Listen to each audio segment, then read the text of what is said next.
Today is Wednesday, June 23rd, and this is Headers and Footers, the UEFA Euro 2020 show from the Toronto Star. I'm your host, Brendan Dunlop. What a day. What a way to end the group stage. I mean, we knew it was going to be a wild Wednesday. We knew Portugal-France might just be the game of the tournament, let alone the game of the group stage. But what a day all around. It's been hours, and I'm still trying to catch my breath here. 2 more goals from Cristiano Ronaldo. You knew it was likely to come at this tournament. You knew he was going to catch Ali Dai's record. I didn't think he'd do it in the group stage. And those 2 goals from the spot, massive for Portugal. Kept this tournament alive. If not for that draw against France, Portugal would be out. Ronaldo ensuring that Euro 2020 would continue for his country, also just poetic, it seems. The result sees the French win the group, justifying the favorites tag, yes, and setting up a rather comfortable last 16 draw with Switzerland. Mildly envious there. Having never scored at the Euros, how about Karim Benzema? Pretty special to have walked back into this French team, fully justifies the faith that Didier Deschamps has shown to him. And I'm sure Olivier Giroud is pulling his beautifully coiffed hair in frustration, knowing that his chances of getting in the team to make a real impact are shrinking by how well Karim Benzema is playing. Not to mention Antoine Griezmann, who maybe had a mild off day in comparison to the previous games we've seen of this tournament, but Griezmann, again, electric for France. This game was a draw, though, and you got to give Fernando Santos credit, especially if you've criticized him through this tournament. There are some people who have done that. He didn't go with his favored defensive midfield pair. He didn't start Danilo and William Carvalho together. Instead, the Portuguese coach turned to João Moutinho and one of the heroes from the Euro 2016 winning team, Renato Sanchez. He was just 18 then, just a boy.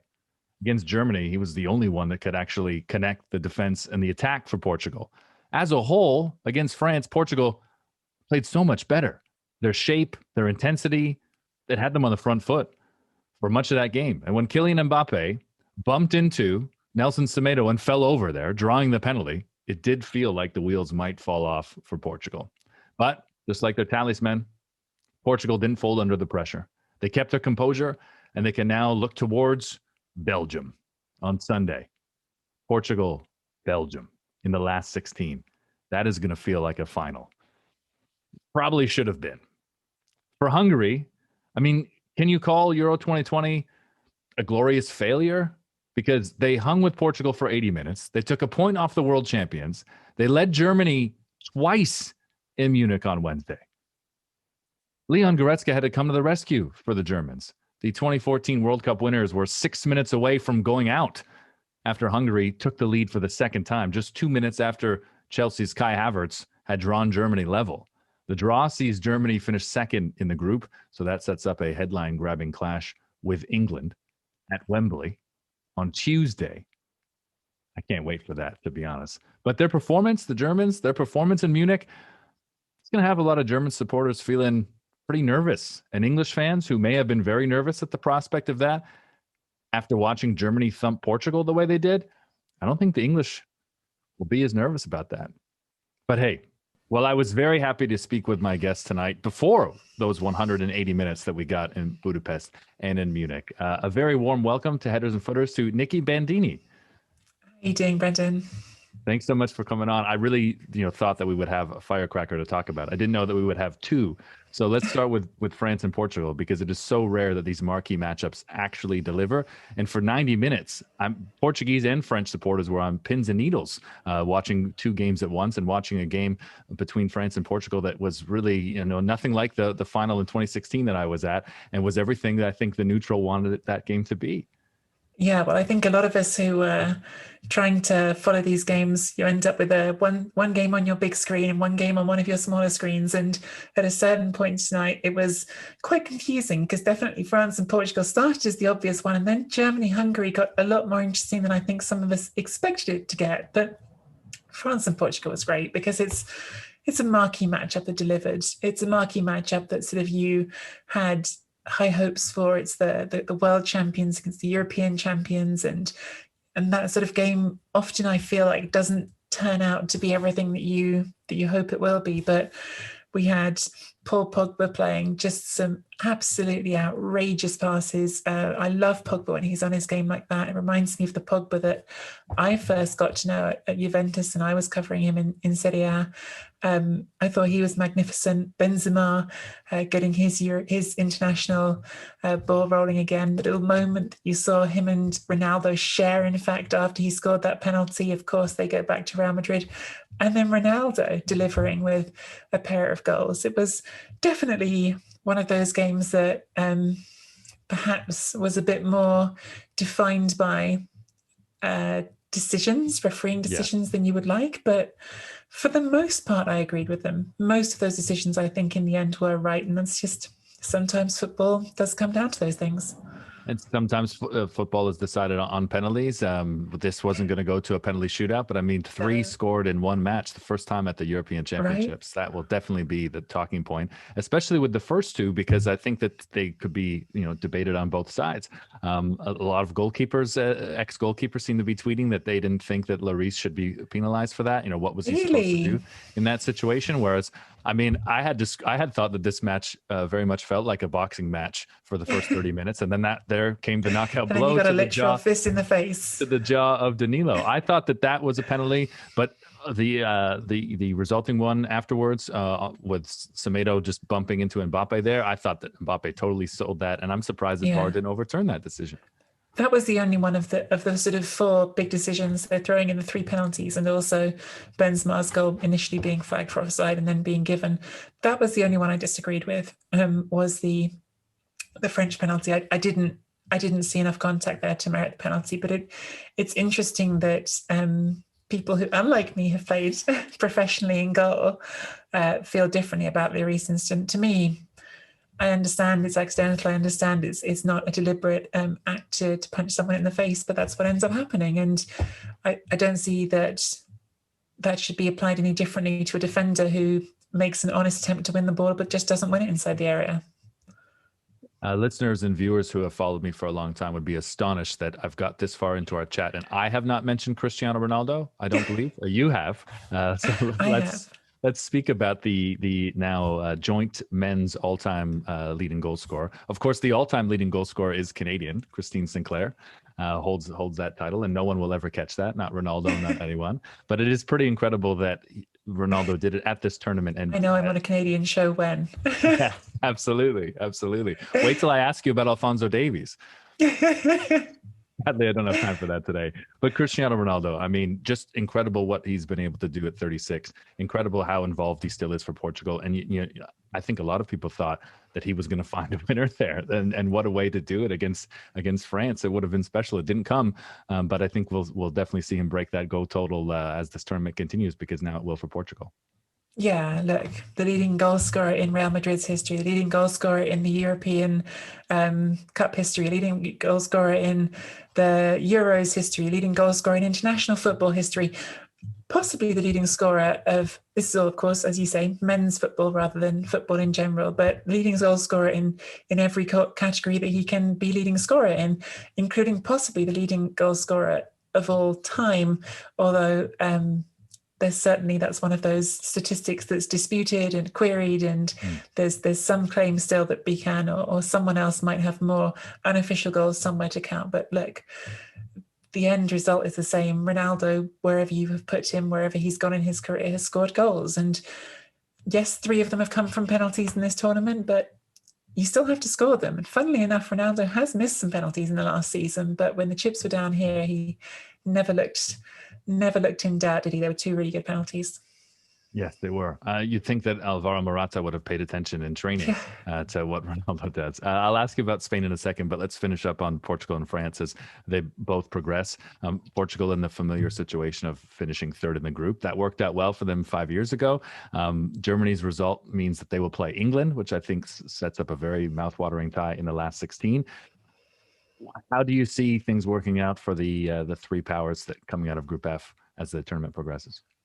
I mean, like Germany, it's odd because they did have the one good performance against Portugal, but overall the trajectory of Germany, performance of Germany haven't been impressive for a while. I thought they were very poor against Hungary and were generally sort of overwhelmed by the physicality and the intensity of Hungary for a lot of that game. Didn't seem to have great ideas for breaking down that deep 5-3-2, but they have got clearly still a huge amount of built-in quality, and Goretzka, who can do that real, I guess what used to be the Michael Ballack job of arriving late to those rebounds and taking those chances, coming off the bench and showing that. I loved his celebration as well, showing the heart to those Hungary fans after everything that's been in this last week with the decision by UEFA not to let Munich light up in rainbow colours, the Allianz Arena. And because it was seen as a political gesture in opposition to the anti-LGBT politics of the Hungarian Prime Minister Viktor Orban. So I was pretty happy with that celebration, I have to say, that Goretzka showed to the Hungary fans, even if full credit to the Hungary team, who were absolutely fantastic in this game. And it didn't feel like a game that they deserved to lose, despite giving up heaps of possession throughout the game. Yeah, for finishing bottom of the group, I mean, Hungarian football can be very proud of how they've shown it at the last two European Championships now. Because I mean, to take a point off of France and to have led Germany, twice in a match that they had to win, I think that the football team certainly delivered and punched well above their weight. I do want to ask you about Spain, because we finally saw a Spanish side that looked like a proper Spanish side, at least at this tournament. Alvaro Morata missing from the penalty spot yet again, though. But who knew, that it would take a Slovakian goalkeeper and a French defender to open the faucet for Spain? Now boatloads of goals will come. Yeah, I mean, that was a really odd, chaotic game. It felt at the beginning like Slovakia's wounds were so self-inflicted. And then as the game progressed, they have been such a furiously negative side all through this tournament. They've been so entrenched and unambitious in their football. And it felt like all of that sort of dour resistance that was within them, once the gate came down with those two goals, they just gave up. And look, great for Spain. It's what they needed. Their tournament absolutely hadn't got started until this game, but it was a really dismal show from Slovakia. I felt like they just resigned themselves, I thought, pretty quickly. And Martin Dubravka was great in this tournament, made a couple of big saves today, but just wasn't enough for Slovakia. And and the first goal he lets in was entirely on him. And it's harsh to say it, but it's just a mistake. And that happens even to good goalkeepers, even to keepers who've had great performances. But it's really a misjudgment he made trying to push the ball behind. Felt like he could have just caught that ball, but instead he pushed it into his own net. And that was kind of the beginning of everything unraveling, because up to that point, Spain hadn't been very good. Mm-hmm. And Dubravka, I guess, just took on that, the frazzled and lack of composure that he'd been seeing from Spain for the first half an hour. And that resulted in Slovakia gifting Spain that goal. It doesn't matter how great Robert Lewandowski is. Sadly, he can't carry Poland to the next level. I thought that they really battled against Sweden. I was happy to see Jan Andersson finally take the handbrake off of the Swedish team, because they've been the least exciting team to watch. But they delivered today, and they played a very good game against a Polish team that I thought fought really hard at the end. Yeah, and they don't need to be, do they, Sweden? I think against Spain they had 19% possession. They had less than 50% possession, even against Slovakia, who are themselves, as we've said, not a team that's setting out to play possession football or control the tempo. So they have been really negative in the first two games, Sweden, but they've also got this vein of really exciting quality running through the team. And I think Alexander Isak has been the most obvious front of that, and had a few really nice touches, even though his assist on the first goal ended up being a little bit circumstantial. But I thought also seeing Kulusevski come off the bench in this game and immediately have an impact and do something and create on that second goal was a reminder of he's a hugely, hugely talented footballer who hasn't shown it as much in the last season at Juventus, because things weren't working out for him and perhaps for Juventus in general under Andrea Pirlo. But he's a real talent. And I don't know, I think this, maybe we should avoid branding them with the term because we also have worked out for Turkey, but Sweden is starting to feel like one of those quiet dark horses in this tournament, I think. Yeah, I agree. And now that we've seen Kulusevski, I think we'll just see more of him. And with Isak and Forsberg, I wouldn't want to come up against that Swedish side. Not at all. Nicky, this has been so great. Thank you very much. Enjoyed listening to you on the podcast circuit, of course, reading your work. So thank you very much for coming on this podcast. Anytime. Penalties, the story in Portugal v France. Own goals and goals, the story in Seville.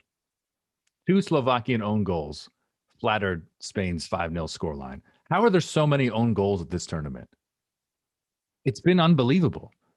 I joked with Nicky there that once Dubravka and Laporte scored for Spain, they really came alive. And did they ever? I mean, substitute Ferran Torres, fans of Manchester City and those who have watched the Sky Blues know how good he can be. What a cheeky backheel with his first touch of the ball. Ferran Torres is a guy that deserves a lot more time in that Spanish outfit. Yesterday, Spain coach Luis Enrique described his team as a bottle of champagne, ready to pop. Well, there's a lot of stinging eyes in Slovakia after that game on Wednesday. Also, a lot of stinging eyes in Poland, despite another world-class goal from Poland's world-class hero, Robert Lewandowski. They just couldn't do it. I mean, the end was great. After Lewandowski scored that second goal, it was must-watch TV. But the one-man rescue crew, the one-man rescue mission, ran up against a suddenly inspired and exciting Swedish side that scored a 94th minute winner to win the group. How about it? But hey, at least Sweden looked good this time and entertained us. And they will feel very confident taking on Ukraine on Tuesday, while Spain, they will play Croatia on Monday. So there we have it. The group stage is done. We now know what the last 16 will look like, and we got a couple of days to rest. Or in my case, a couple days to take on the yard. There's so many chores to catch up on in these 2 days. It's going to fly by. I will write a piece in the Toronto Star on Friday, and Laura Armstrong and Joe Callahan continue to write great pieces, so check those out at thestar.com. I'll be back on Saturday. Until then, have a good one, and thanks for kicking it with me.